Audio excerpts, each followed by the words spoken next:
আসসালামু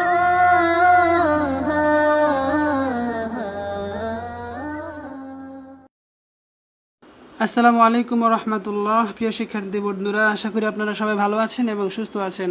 আজ আমরা আলোচনা করব 4 নম্বর বাব নিয়ে, ফাতাহা ইয়াফতাহু, বাবে ফাতাহা ইয়াফতাহু। ফাআলা ইয়াফআলু, এটা হচ্ছে মাউজুন বিহি আর এটা হচ্ছে মাউজুন। যাকে ওজন করা হয় তাকে বলা হয় মাউজুন, আর যার দ্বারা ওজন করা হয় তাকে বলা হয় মাউজুন বিহি। এই বাবের আলামত হচ্ছে মাজি এবং মুজরের আইন কালিমাতে ফাতা হবে। যেমন আইন কালিমাতে ফাতা হয়েছে ফাতাহা ইয়াফতাহু, এটা মাজি, এটা মুজরে। মাজি এবং মুজরে আইন কালিমাতে ফাতা জবর হয়েছে। তারপরে আসুনাত তাসরিফুস সগীর, সরফে সগীরের রূপান্তর আমরা 9টি শব্দ দিয়ে করে থাকি, ইতিপূর্বে করে আসতেছি। 9টি শব্দ দিয়ে করব। চলুন তাহলে শুরু করি।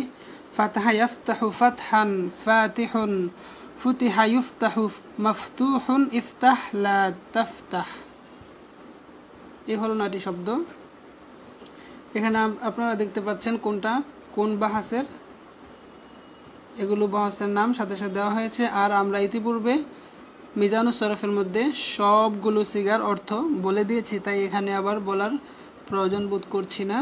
এখানে কয়েকটি মাজদার উল্লেখ করা হয়েছে, আপনারা এই মাজদারগুলো দেখে দেখে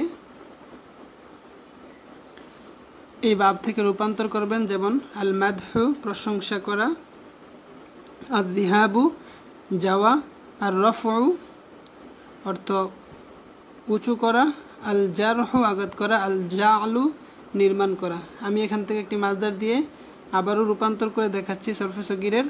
যেমন আল মাদহু, মাদাহা ইয়ামদাহু মাদহান, মাদিহুন, মুদিহা ইউমদাহু মাদহু, মামদুহুন, ইমদাহ লা তামদাহ।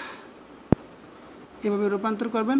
আর যদি বুঝতে সমস্যা হয়ে থাকে তাহলে অবশ্যই কমেন্ট করে জানাবেন।